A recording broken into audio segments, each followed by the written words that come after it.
Well, I bought me a new toy the other day.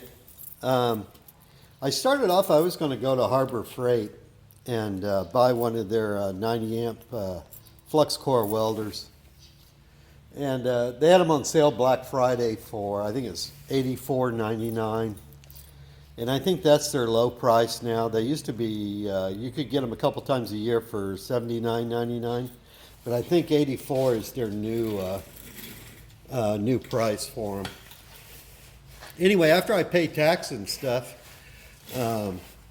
it was going to be that, and was going to get a package of contact tips from Harbor Freight too. I think those were $10. But anyway, the whole thing, the welder and the contact tips, was going to be $100. And I was thinking I could get them cheaper off the internet than that.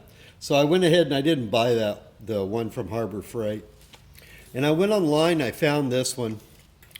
They have this one packaged in, I think probably the same welder in several colors. And they have different names on them and stuff, but I think they're all basically the same. Anyway, it's a 130 MIG. There's no brand name on it. I paid $80.69 for this off eBay. It was free freight, no tax. So it was about 12 bucks cheaper than buying it from Harbor Freight. It seems to have the wire feed unit inside seems to be the same as the Harbor Freight one.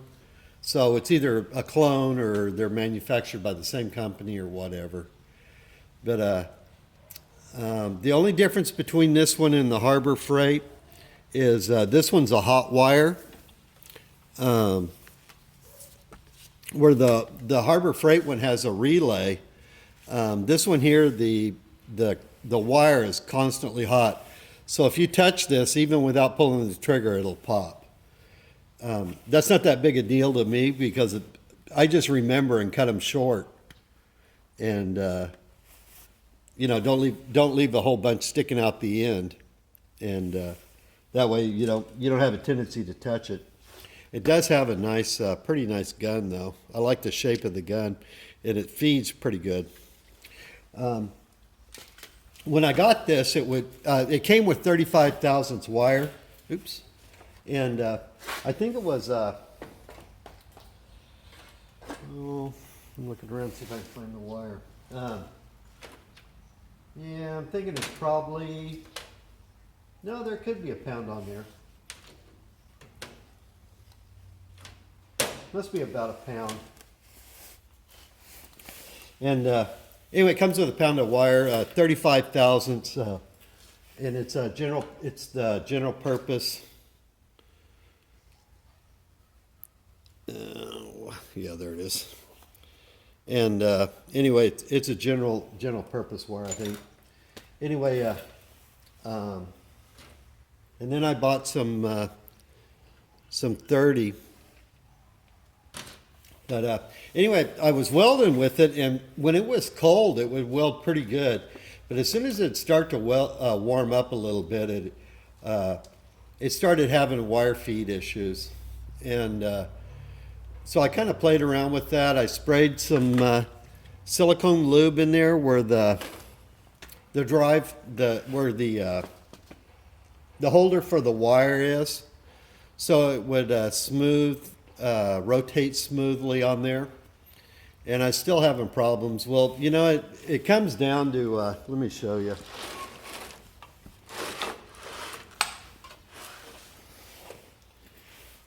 If you can see in there good, let me get my light.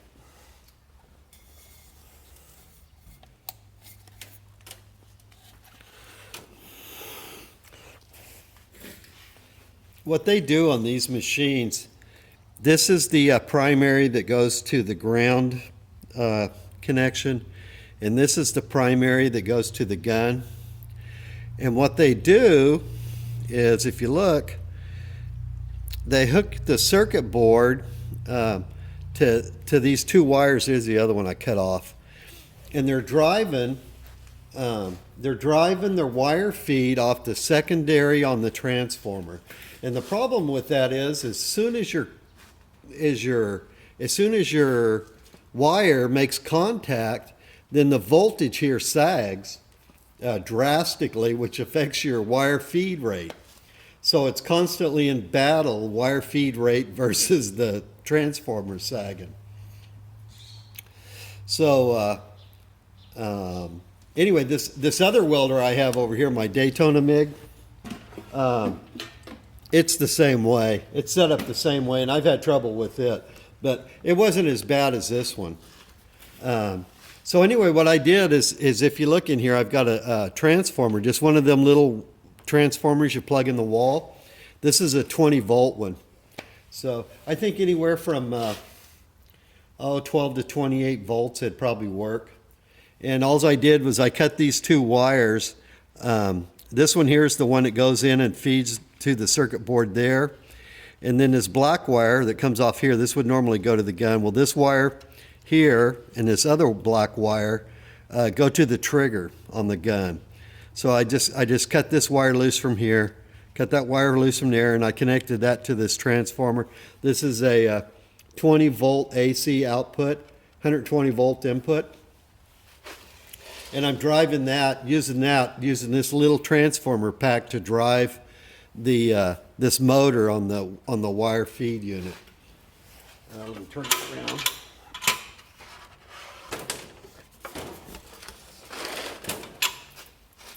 It's got a, I don't know if you can see it, I got a little tiny plug-in in there, and I just ran these doublers here. Right here you can see, to double up to where the fan was hooked up to run that. This thing's got a really nice fan in there too. I don't know whether you can see it. It's got a big fan, it blows pretty good. But I have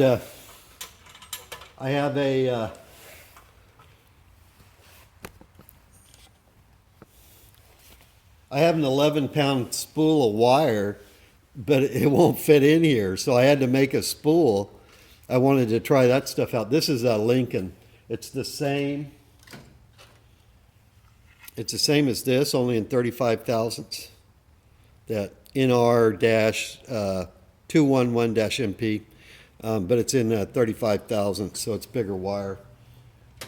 Anyway, so I made this spool out of some piece of 2-inch PVC and some plywood, and then I painted it, and it rotates pretty good. I had to make a little spacer to get the spring tension right. But anyway, it feeds really good now. It's nice and smooth, and I wanted to do a test to see how good it welded. One of the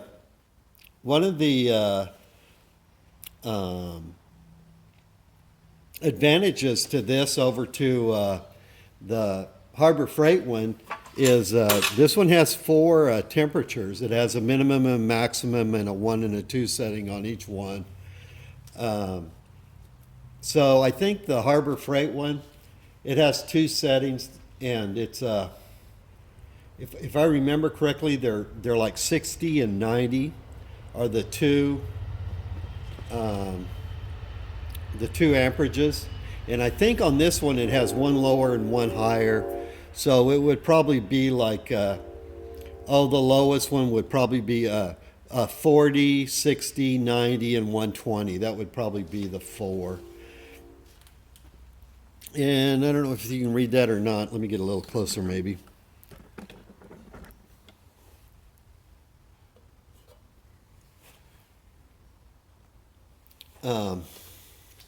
Anyway, that's the deal. You can see it's got at 120 amps, it's got a 10% duty cycle. You know what though? I was really impressed with this. Once I fixed the wire feed on it, it performed really well. Matter of fact, I welded this. This is 1/2-inch plate. And I welded a little bit of an angle, and then the reason I welded it at an angle so I could get it in my press. And I was also using, I tried this stuff out right here for anti-splatter. And focus. focus. There it goes. Anyway, I got this stuff at Walmart. This can was like $3. This stuff works really great for anti-splatter. And it worked really good, except for the last time when I welded it last pass, I forgot to spray it on there. So there's lots of splatter stuck on there. But it probably stops, I don't know, 90% or more of the splatter. But anyway, I welded this on high with the 35 thousandths wire. It's 1/2 inch plate. These machines are only rated for 3/16 or quarter. I did 3 passes on top, a root, and then 2 wide passes, and then 1 quick pass on the bottom. I put this in the hydraulic press and tried to bend it, and I couldn't bend it. It just kept popping out. And then so I clamped it in the vise. You can actually see where I clamped it in the vise, and started beating on it with a 5-pound sledgehammer. And I got it to bend a little bit, but anyway, I couldn't get the weld to break. So I would say that as long as you get it welding right, you can weld some pretty heavy stuff with this. I was actually pretty impressed with that, welding this thick stuff and it not break. And I literally beat the hell out of this too, and couldn't get it to break. But it's not a bad welder. Like I said, the problems with these and the Harbor Freight ones is that wire feed deal. So if you get those, you could probably go to some place like Goodwill or Salvation Army, and usually you can pick up those little wall power supplies for pretty reasonable from them for, $3 or $4, and they got a whole slew of them usually when you go there. So you'll be able to find one. Like I said, this one here is 20 volts, and it works about right. You can see where my wire feed is set, running 35 thousandths wire on max. So I imagine going max on 30 thousandths, you may have to turn it up a little more, but I got plenty of room.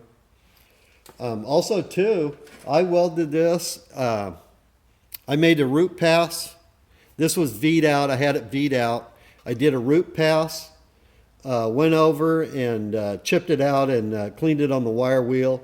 Came back and made my first of the fill pass in there, and did the same thing. Once I made the pass, I went over to the wire wheel and chipped it all out and wire wheeled it to get it clean. Did the last pass on top here and cleaned it, and then did the back pass. Cleaned that and then did the back pass. But I never tripped it out on thermal when I was doing this. Of course, it's pretty cool in the garage today. It's probably, I don't know, it's probably 50 or so, 55 maybe. And anyway, it welded up really good. And like I said, the splatter's not too bad as long as you use some anti-splatter and that PAM spray or whatever you use. The stuff is really inexpensive and it works really good. The first pass I only had, probably 10 little dingleberries like that I had to hit with I used a putty knife to pop them loose, and they popped right off with a putty knife. The rest of the stuff came off with a wire wheel.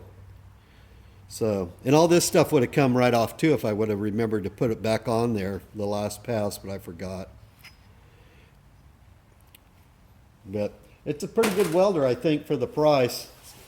Once you fix the wire feed issue, if you can't fix that wire feed issue, that's, they're just, it's mediocre. I think that's some of the problems that a lot of people have.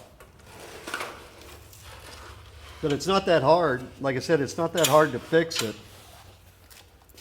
You just got to do the wires.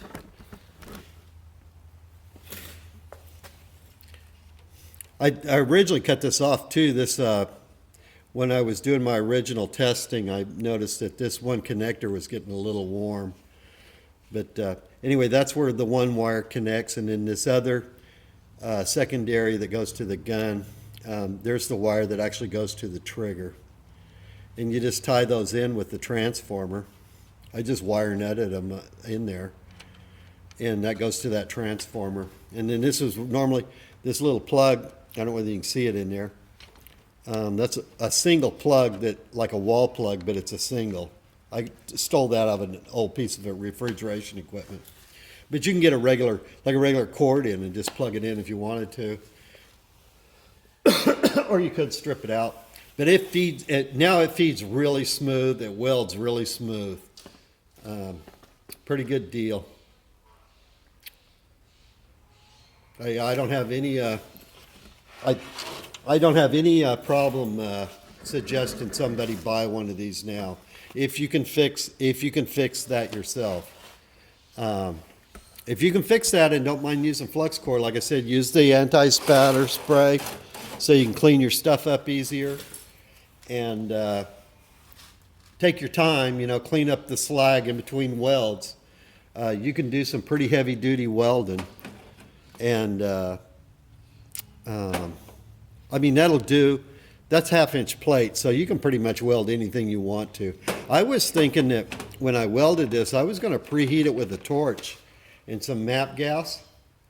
But then after I fixed a wire feed, I was still playing around on my test pieces. And I was looking and I go, that thing's welding pretty good. I think I could weld that without preheating it. So that's what I did. That's a cheat you can do that I've always thought you could probably do, is to preheat something with a torch, a propane torch or whatever, and get the heat up. And then when you go to weld it, then you don't have to worry about it not being hot enough. But anyway, that's the welder, the 130 MIG. Like I said, these are on eBay. The cheapest guy I found, though, is I'll put a link in the bottom to eBay. But it was $80.69. He's the cheapest one, and he's got free freight. And I think they got warehouses on the West Coast and the East Coast. It got here in 3 days, so really good service. Anyway, that's it. That's all I can think of. See ya.